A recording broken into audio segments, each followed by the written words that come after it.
Hi guys, and welcome to the Batch Lady, where I show you how to make fast, simple homemade meals you can make in advance, put in your freezer and use whenever you want. Now, this is an exception because we are making something that you can still make in advance. It's cheap, it's easy, and it uses something that's in season at the moment, which is rhubarb. So if you have a lot of rhubarb, then this is a great thing to get some of it processed and out of your garden. If you don't have rhubarb, it's cheap, it's in season at the moment, it's a great thing to do, and it's good fun. You can make your own make your own rhubarb gin, which is amazing. When friends come over, you can give it to them. Okay, so when you are using your rhubarb, if you want pink gin, you want to use this bit rather than this bit. So if your rhubarb is green, it's not going to go pink.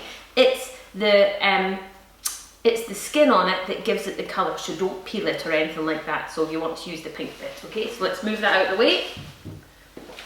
Okay, so what you will need is you're going to need just some cheap gin. I've just got some supermarket brandy gin, and I have got 2 cups of sugar. 400 grams is 2 cups of sugar, so it's quite a lot of sugar, but it's going to make a lot of gin. And I've also got 2 sort of Kilner jars that will seal quite easily. So I think this one costs £2.50 from a local supermarket, which is perfect. And I've got another smaller one, okay? And then I've also got one of these.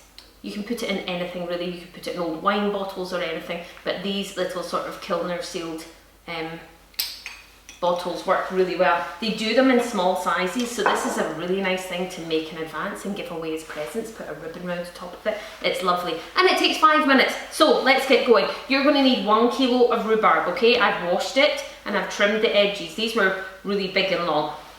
And what you're going to do is you're going to get your sugar, so your 2 cups of sugar.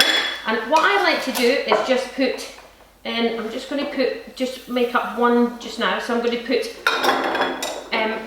1 cupful in the jar just now, because as you slice your rhubarb, okay, so you're chopping your rhubarb, and as you put it in, when you mix it with the sugar, all the juices start to come out, okay? So it's good to give it a little bit of time mixed with the sugar.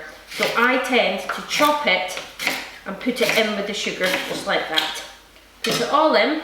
Now, if your stalks of rhubarb, if you see how thick my stalks of rhubarb is, this is what we call old rhubarb on our farm, which has been there forever and ever, and we chop it every year, and it's big sturdy stalks. But if you end up with little bits like this, say you bought it from the supermarket and it's thinner, you can actually chop them longer. So you could have them about sort of 2 inches, 3 centimetres, something like that. But because this is really thick and chunky, I'm just making it a sort of centimetre slice, and in it goes.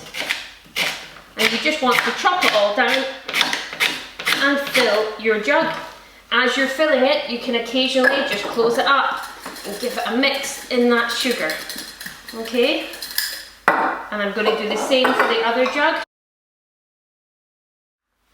Okay guys, so I have finished chopping. The rhubarb is in with the sugar. This is how simple making rhubarb gin is. Honestly, couldn't be easier. Give it a good mix around. Okay, I've just sealed it to mix it, so all that sugar is covered with the rhubarb. If you wanted to, you could leave this for a few hours and let it really sort of come out. I just like to throw the gin in, you know me, don't have enough time, just throw it in. And all you need is 800 mils of gin, or basically I've got a litre bottle. You don't have to be too precise about this, just fill it till it reaches the top of your jar, okay? And in your gin goes.